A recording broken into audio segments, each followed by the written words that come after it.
I want to hear your exact position, why you don't agree with what Jalen Rose said. I know what he's trying to say. I know that he's saying that James Harden didn't want to be a part of a rebuild in Houston, and so he showed up overweight, ignoring the fact, by the way, that it was one of the shortest off seasons that we've ever seen, and he worked his butt off to get in great shape for the Orlando bubble. And afterwards, when they got knocked out, he chilled for a month and then had to come back to training camp. So let's make sure we have the facts exactly right pertaining to James Harden. We also know that James Harden saw his head coach, Mike D'Antoni, get asked to leave, mutually agreed to part ways. That means you were fired, but we're going to help you save face by letting you leave mutually. Same thing with their general manager, Daryl Morey, who's now with the 76ers. We're mutually going to agree to part ways. We don't want to fire you or move on. And the roster was compromised. And James Harden, who had been there for 8 years, was just like,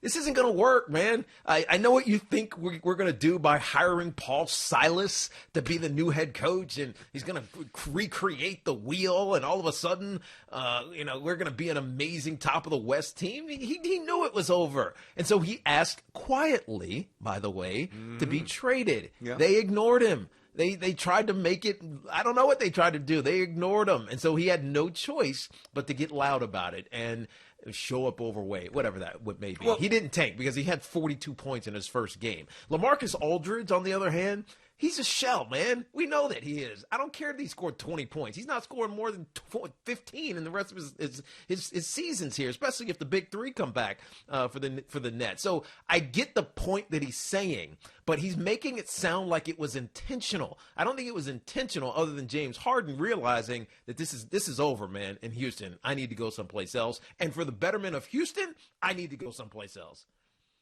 I don't think that the NBA is going to be upset about this, because this is great for the NBA. I hate it. It's not good for the NBA. It's terrible for the NBA. Now, why? Go ahead. Now, because the law. I'll tell you why. Because these little things add up. Now, the way you conveniently, I give you credit there. It fits your argument, so you position it well. That's all you got to do. Man. I understand. So you kind of position it as a small thing, a selective little thing, and I can even grant you that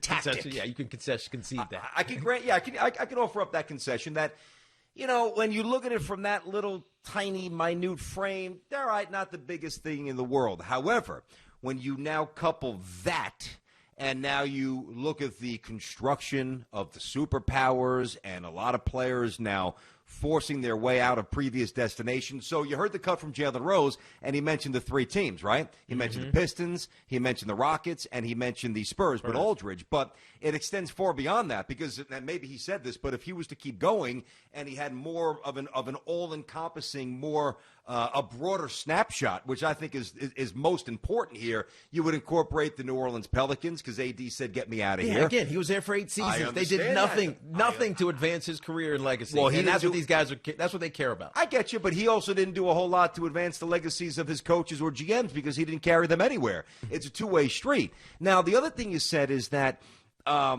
he showed up in great shape in the bubble, which he did.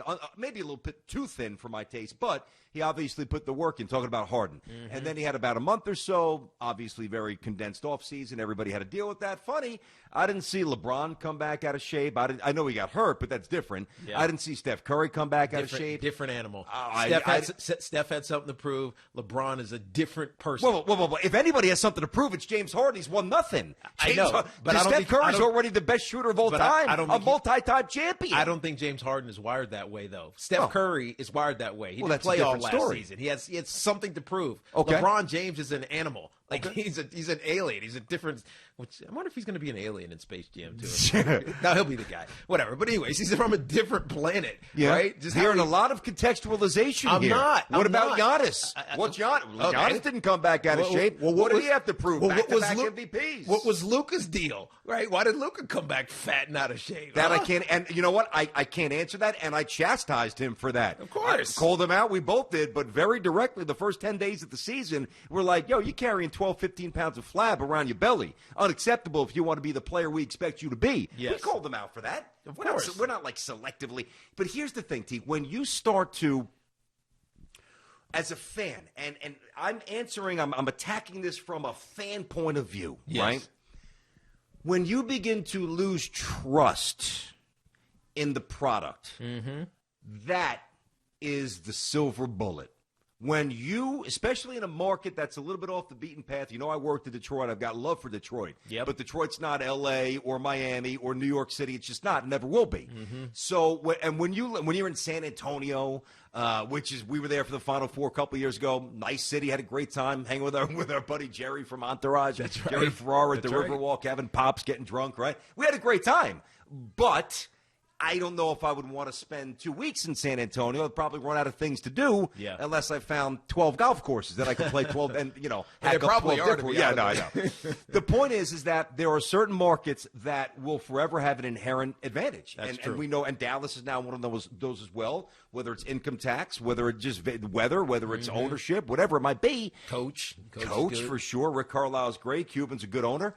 I stand up for the little people in sport. I always will, because those fans, they have the same investment in their teams that I have had and still have in mine, and it's painful when it not only when it's not rewarded with wins, that you can't control, but when you no longer believe that guys even want to wear the jersey, and they're basically they're purposely underperforming to leave your arena? No, I got to stand up for those people. I'm with Jalen on this. First of all, I'm looking at this now. James Harden's first 3 games, 44, 34, and 33. And then he didn't play against Sacramento. He got hurt. Then he came back, and he was 21. He was subpar, but he was battling injury at that point. And ultimately, like, you could tell that he wanted to leave. And I think it was the Lakers game, right?